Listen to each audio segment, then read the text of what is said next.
Ako si Kamaestro. Ibabahagi ko sa inyo ang isang kwento. Hango sa totoong buhay, simulan na natin. Taong 1992, probinsya ng Capiz. Nang mga panong ito, kasalukuyang naninirahan sa isang liblib na bayan itong si Alfie. Pangunahing pinagkukunan ng pangkabuhayan ay ang kanilang napakalapad na tubuhan at maisan. Masasabing may kaya sa buhay ang mga magulang ni Alfie, lalo na ang kanyang lolo Pabling. Kaso nga lang napakasimple ng mga taong ito. Hindi mo makikitaan ng anumang luho sa katawan. Nasa edad 18 itong si Alfie nang mangyari ang isang karanasan na nakapagpabago ng kanyang buhay. Nag-aaral sa kolehiyo sa bayan ng Rojas itong si Alfie. Tuwing Biyernes ay umuwi sa kanilang baryo para makapagpahinga. Tuwing naroon ito, tumutulong sa gawaing bukid para naman may pangbaon sa susunod na linggo. Tuwing bakasyon naman, nakikidayo ito kasama ang mga pinsan sa kabilang baryo para makiani ng mais o hindi kaya naman tumulong sa pagtatanim ng tubo. Bata pa lamang, sinanay na sa gawaing bukid ang binata. Maagang namatay ang ama, kaya pinili nitong magsikap para makatulong sa magulang. Kaunting pagpapaliwanag sa ugali ni Alfie. Tahimik at walang imik ang binata. Yung tipong hindi ka kakausapin kapag hindi mo siya kinausap o hindi kaya naman may mahalagang sasabihin. Madalas sa pagkakamalang suplado sa eskwela, ngunit ang totoo ay napakabait nito, lalo na doon sa mga taong malapit sa kanya. Kakaiba din ang tapang ng binata sapagkat lumaki ito sa isang komunidad na halos walang kinikilalang batas ang mga tao. Ngunit ganun pa man, inilulugar ni Alfie ang kanyang tapang. Hindi ito basta-basta makikipag-away nang hindi inuusisa ang sitwasyon. At dahil sa ugaling ito, hindi inakala ng binatang marami ang masusuya sa kanya. Kakatapos lang ng klase para sa linggong iyon, nagpa siya ang binatang umuwi sa kanilang baryo. Naglalakad na ito papunta sa terminal ng tricycle nang harangin ng dalawang katao. Ikaw ba si Alfie? Yung sinasabi nilang siga daw sa nabuyong? Tanong ng lalaki. Hindi pamilyar kay Alfie ang mga ito, kaya pinili niyang huwag patulan. Pasensya na po. Parang nagkamali po yata kayo ng nilapitan. Tugon ng binata. Akmang lalakad na ito nang biglang hatake ng lalaki ang kanyang bag. Dahilan para mapunit ito at magkalat ang mga gamit sa daan. Tumawa ang lalaki. Dadamputin na sana ni Alfie ang mga gamit nang bigla naman siyang tuhurin ng isa pang lalaki. Tinamaan ang binata, dahilan para masugatan ito. Walang sabi-sabi, pinagsusuntok ng binata ang mga ito. Dahil hindi inaasahan ang gagawin ng binata, hindi nagkaroon ng pagkakataon ang mga itong makaganti. Iniwan ni Alfie ang dalawang iyon. Walang malay, nakahandusay sa semento. Nagpatuloy ito sa paglalakad hanggang sa makarating sa paradahan ng tricycle. Pinagtitinginan ng mga tao ang binata dahil sa nagkalat na dugo sa damit nito. May ilan pang sinubukan siyang tanungin, ngunit hindi umiimik si Alfie. Pagkarating sa kanilang tahanan, sinalubong ito ng kanyang lolo at nanlaki ang mga mata nang makita ang itsura ng apo. Anong gulo na naman ang pinasok mong bata ka? Eh bakit duguan niyang mukha mo? Tanong ni Lolo Pabling habang hawak-hawak sa baba ang binata. Wala po tulo, naunahan lang. Malit na sugat lang po to. Si nanay po ba nakauwi na? Tanong ni Alfie. Ay naku ka talagang bata ka, oo. Halika nga nang malinis natin yung sugat mo. Hindi pa nakakabalik ang nanay mo galing sa Badyangon. Magpapaani kasi ng mais doon eh. Sakto namang Sabado bukas, kaya pwede kayong tumulog. Wika ni Lolo Pabling. Kung meron mang isang taong pinagkakatiwalaan ng binata, yon ay ang kanyang Lolo Pabling. Pinaliwanag nito ang nangyari. Galit na galit ang matanda dahil alam niyang hindi basagulero ang amo. Aba, walang magawa yung mga taong yun ah. Hayaan mo, Apo. Si Lolo na ang bahala sa kanila. Hindi makakalusot yung bagayan. Tugon ng matanda. Kilala si Lolo Pabling bilang mabait at palangiting matanda. Ngunit wala ni isa sa mga taga-baryo ang nakakaalam ng totoo nitong pagkatao. Hindi daw sinasadyang matuklasan ni Alfie. Kinabukasan, habang naghahanda papunta sa kanilang maisan, pinuntahan nito si Lolo Pabling upang humingi ng kaunting perang ipangbibili ng makakain. Binigyan naman ito ng matanda.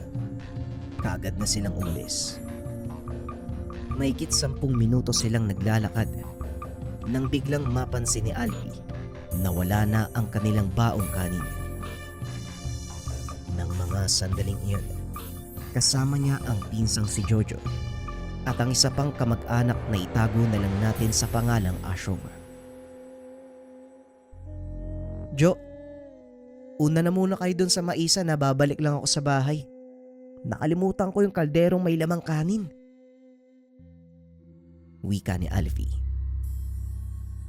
Anak naman ng patola, Alpe. Sa dinami-dami na makakalimutan mo, yung kanin pa talaga. Sige na, balikan mo na doon. Bilisan mo. Tugon ni Jojo. Mas matanda ito kay Alfie. At kung ituring ang mga pinsan ay parang utosan. Ngunit nagtitimpi lang ang mga ito dahil na din sa respeto nila sa pamilya. Dali-daling bumalik ang binata at pagdating nito sa tahanan ni Lolo Pabling, biglang nakaamoy ang binata. Mabangong sangyo na parang nagmumula sa loob ng bahay. Pinaghalong nilulutong nyug at amoy ng insenso. Pagkabukas ng pintuan, bumulaga sa kanya ang napakakapal na usok mula sa isang lumang kaldero. Nakaupo sa tabi nito si Lolo Pabling. Nakapikit ang mga mata at bumubuka ang bibig na parang may kung anong sinasambit.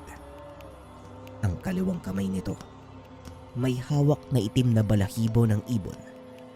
Samantalang ang kanan naman, isang makinang nagawa sa itim na tela. Nanigas ang katawan ni Alfie at napako ang tingin sa ginagawa ng matanda. Patuloy pa rin sa ginagawa si Lolo Pabling habang hinahampas ng marahan ang manika ng hawak niyang itim na patpat. Tila hindi napapansin ng matanda si Alfie. Tuloy-tuloy lang ito sa kung anong ginagawang seremonya hanggang sa parang may itinali ito sa leeg ng manika. Inihipan niya ito ng ilang ulit matapos ay kumuha ng isang perasong papel. Sabay dikit nito sa katawan ng manika. Matapos niyang gawin yun, isinilid ito ng matanda sa garapon. Laking gulat ni Alfie dahil bigla ding humupa ang makapal na usok. Tumayo ang matanda at marahang lumingon. Nanlaki ang mga mata nito nang makita si Alfie. Anong ginagawa mo dito? Hindi ba dapat nasa maisang ka na? Tanong ni Lolo Pabling. Nakalimutan ko po yung sinaing eh. Ano po ba yung ginagawa niyo, Lolo? bakit may pausok dito sa bahay? At saka, para saan po yung manika na yan? Tanong ni Alfie. Ay nako, mukhang wala na akong may tatago sa'yo ah. Halika, maupo ka. Ipapaliwanag ko sa'yo ang lahat. Pero mangako ka na wala kang pagsasabihan. Wika ni Lolo Pabling. Tumango naman si Alfie at naupo sa tabi nito. Nakaligtaan na ng binata ang kanyang sadya dahil bigla itong nagkaroon ng interes sa kung anong sasabihin ng matanda. Alam mo, iho, matagal ko nang itinatago sa inyo ang bagay na to. Walang sino man sa pamilya natin na nakakalam. Isa akong mangkukulam, Alpe. Biglang napatayo ang binata sa sinabi ni Lolo Pabling. Ngunit nanatili pa rin itong nakikinig. Ayon sa matanda, ni minsan hindi niya ginamit ang kaalaman para makapanakit ng mga inosenteng tao. Hindi po ba masama ang ganon, Lolo? Kasi ang sabi nila, humingi ka ng kapangyarihan sa demonyo. Tanong ni Alfie. Oo, totoo nga ang sinasabi mo po. Demonyo nga ang pinagmula ng ganitong kapangyarihan. Pero isa itong sumpa para sa amin. Sa oras na hindi kami makakakulam, unti-unting kukunin ng demonyo ang aming kaluluwa. Tugon ni Lolo Pabling. Saan po ba nanggaling yung kaalaman nyo sa kulam? Muling tanong ni Alfie. Ngunit naalala ni Lolo Pabling ang sadya ni Alfie. Hindi ba kukuha ka ng sinaeg? Bakit hindi mo muna kunin yun sa kusina? Sabay tayong pumunta na maisa nang sa ganon. Mapaliwanag ko sa iyo ang lahat. Tugon ng matanda. Ay, oo nga pala. Sandali lang po ah. Kukunin ko lang po yung kaldero. Habang nasa daan, pinaliwanag ni Lolo Pabling ang lahat tungkol sa kanyang pagkatao. Ayon sa matanda, napilitan itong saluhin ng bertud ng ina dahil sa awa. Mahigit 100 taon na ito at nais nang magpahinga. Wala sa mga kapatid ni Lolo Pabling ang gustong tumanggap ng bertud dahil naaawa sa ina. Pinili nitong saluhin na lang ang kakayahan. Pero bago mamatay ang nanay ko, sinabi niya sa akin na huwag gagamitin sa masama ang aking kakayahan. Sa halip, gamitin ko ito laban sa kasamaan. Kung nakita mo ko kaninang may ginagawa, isang tawang lumapit sa akin at nakiusap na tulugan siya. Pagpapaliwanag ni Lolo Pabling, habang namimitas ng mais, itinuloy ng dalawa ang pag-uusap. Bakit pulo? Sino ba ang pinakulam ng taong yan? Tanong ni Alfie. Isang mayamang negosyanteng kinamkamang kanilang lupain. Ilang kapamilya na ng taong yon ang napahamak dahil sa kasakiman ng negosyante. Kaya binigyan ko siya ng sakit na walang ibang makakapagpagaling kung hindi ako lang. Tugon ni Lolo Pabling. Ang buong akala ni Alfie ay nagbibiro lang ang matanda. Ngunit kinabukasan, may magarang sasakyan ang dumating. Sakay ang isang matabang lalaki. Naninilaw ang mga daliri at leeg dahil sa kapal ng suot na alahas. Oh, ayun na ang inaantay mong patunay, Alpe. Halika, samahan mo ko sa loob. Panoorin mo kung anong gagawin ko. Wika ni Lolo Pabling. Pagpasok pa lang ng lalaki ay nasuya na si Alfie. Dahil kung umasta ito ay parang pag-aari niya ang lugar. Hinahanap ko yung taong nagngangalang Pabling. Kilala niyo ba siya? Wika ng matabang lalaki. Wala itong alam na si Lolo Pabling na ang nasa harapan. Ako po ang hinahanap nyo. Eh ano pong may paglilingkod ko? Tugon ni Lolo Pabling. May nakapagsabi sa akin na marunong ka daw manghilot. Totoo ba? O nagsasayang lang ako ng oras dito? Tanong ni Marcel. Napangiti ang matanda. Tumingin ng diretsyo sa mata ng lalaki. Depende sa pananaw mo. Kung sa tingin mo, nagsasayang ka ng oras, maaari ka nang umalis. Pero kung sa palagay mo, kaya kong lunasan ng iyong karamdaman, manatili ka at maupo sa loob ng aking tahanan. Seryosong wika ni Lolo Pabling. Sa hindi malamang dahilan, biglang pinagpawisan ng malamig si Alfie. At sa unang pagkakataon bigla itong nakaramdam ng matinding takot kay Lolo Pabling. Nang tignan ni Alfie ang lalaki, maraan itong naglalakad papasok ng tahanan habang nakatitig sa matanda. Naupo ito sa bangko na kamuntikan pang masira dahil hindi nito kinaya ang bigat ng lalaki. Tinanong ni Lolo Pabling si Marcel kung ano ang totoong sadya nito. Hindi naman ito nagdalawang isip na magsalita. Ayon sa kanya, isang matanda sa bayan ang nagsabi ng pangalan ni Lolo Pabling.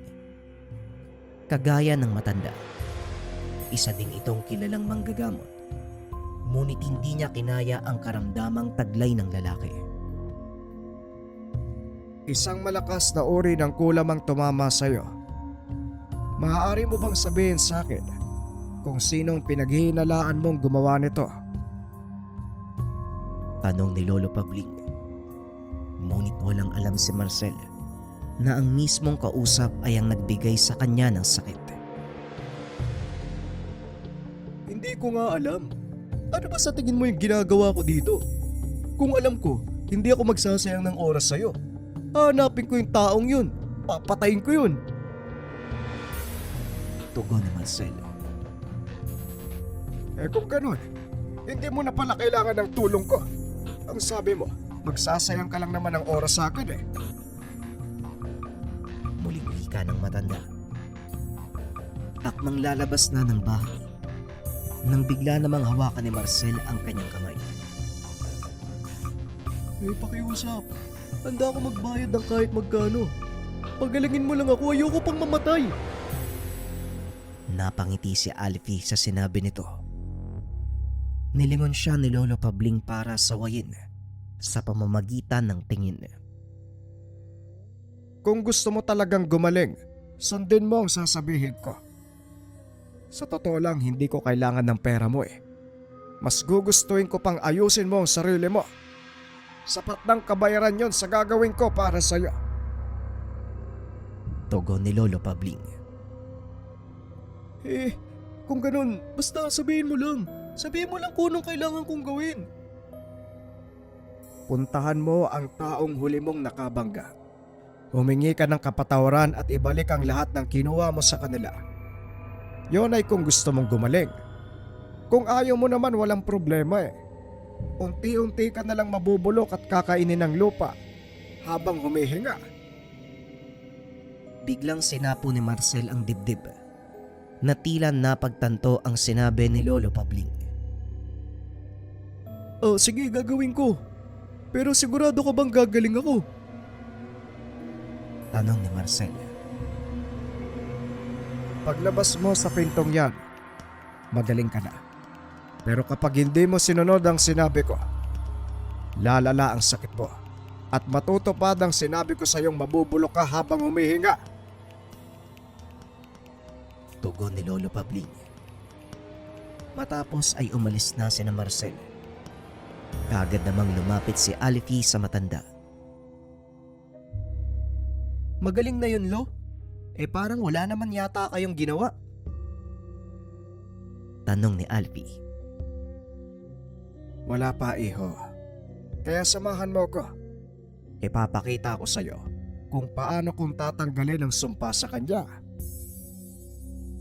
Tugon ni Lolo Alfie. Pinuntahan ng dalawa ang maliit na altar. Doon nakita ni Alfie ang makinang na nakasilid sa isang garapon. Kinuha ito ni Lolo Pabling at binuksan. Sabay tanggal ng papel na may pangalan. Inihipan ito.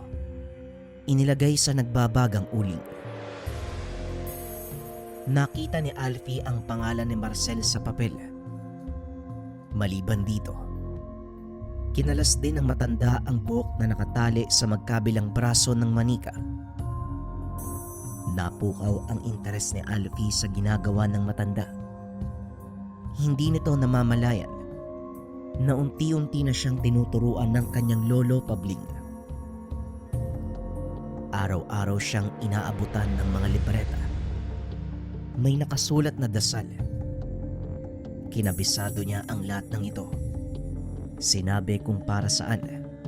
At ang pinaka nagustuhan ng binata, ang dasal na pangkulong ng kaluluwa sa manika. Paulit-ulit niya itong binabasa hanggang sa makabisado. Marami ng kaalamang natutunan si Alfie. Isa na dito, kung paanong magtatanim ng sakit sa isang tao kahit hindi ito nilalapitan o nakahawakan. Tandaan mo, Apo, ang kaalamang ito ang pinakadelikado sa lahat. Dahil salita mo lang ang kailangan para mapagana ito. Usalin mo ang madasal na yan ng pabulog at saka mo iihip sa hangin. Pagkatapos ay sambitin mo ang pangalan ng tao, pati na din ang gusto mong mangyari sa kanya. Wika ni Lolo Pabling. Bigla namang pumasok sa isipan ng binata na subukan ito.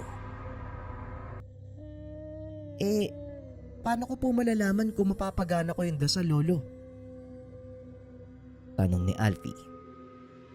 Napangiti ang matanda at tumugon. Gusto mong subukan?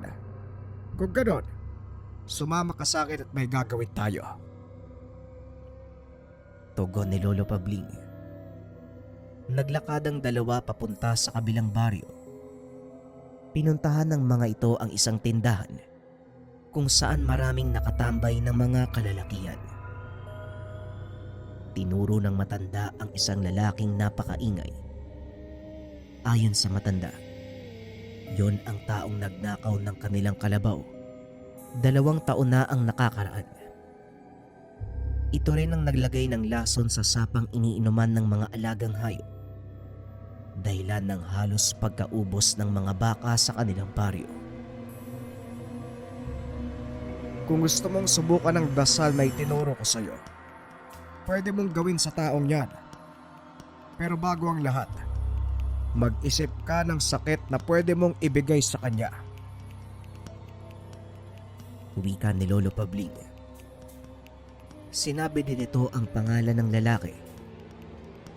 Ilang sandali pa ay nagsimula ng mag-usal ng mga dasal si Alfie. Sinambit ang pangalan ng lalaki, kasabay ng gusto nitong ibigay na sakit, at pinalipad sa hangin. Tapos na po, Lolo. Paano ko po malalaman kung gumana yung ginawa ko? Tanong ni Alfie.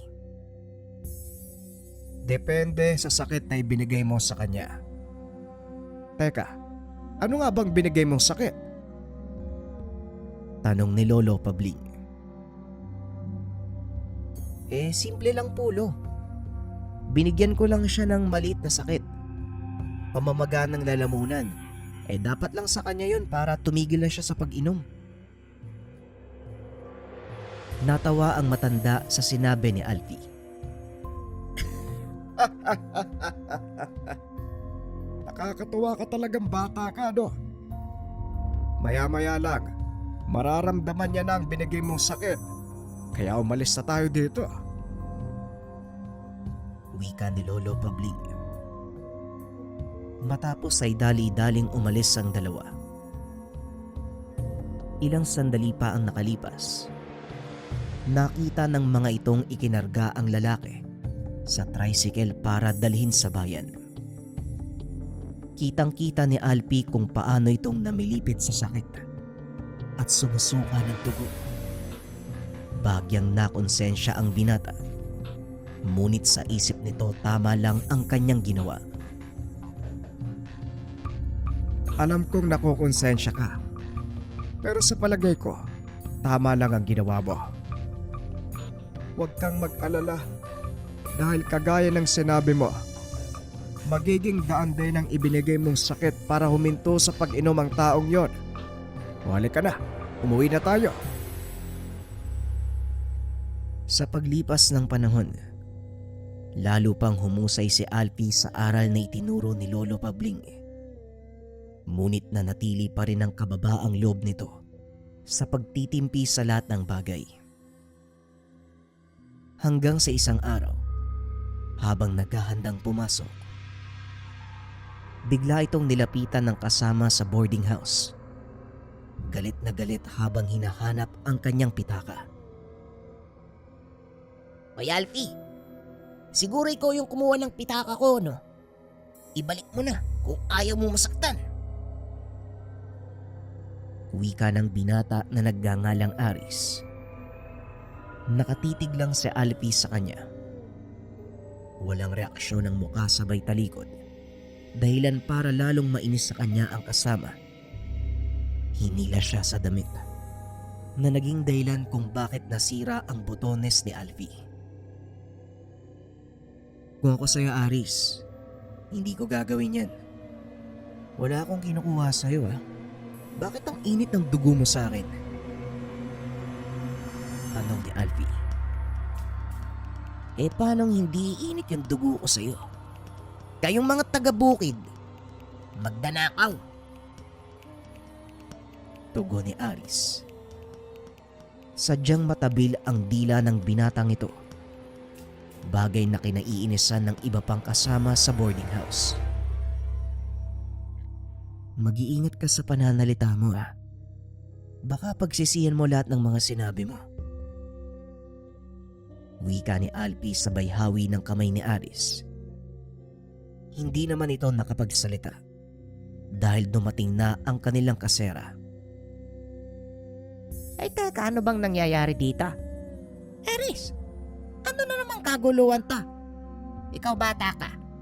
Lagi ka nalang pasimuno ng gula. Pasalamat ka hindi kita mapaalis dito, ha? Dahil sa tatay mo. Salot ka sa paupahan ko. Wika ni Aling Merlin. Inalalayan ito ni Alfie dahil parang aatakihin ng matanda. Yun na nga ang dapat niyong isipin eh. Lalo na ikaw, Aris.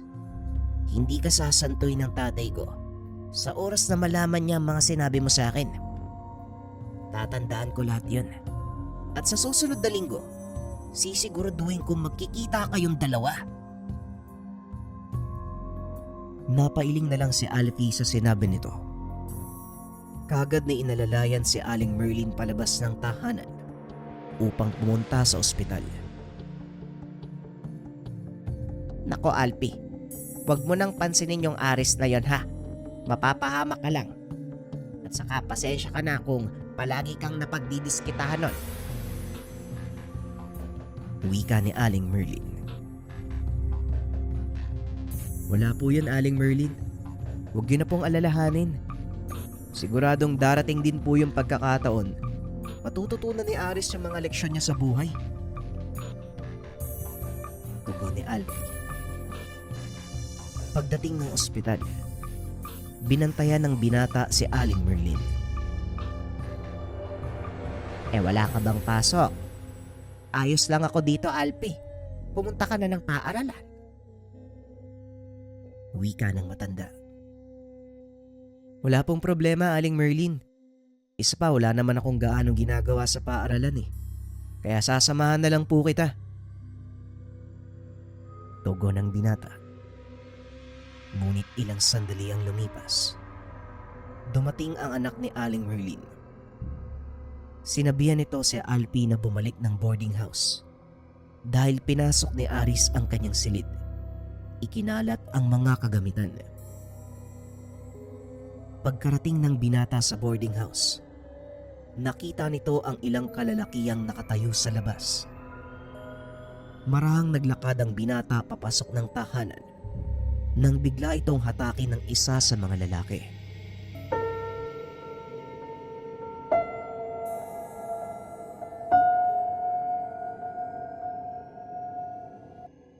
Magandang gabi mga kabayan.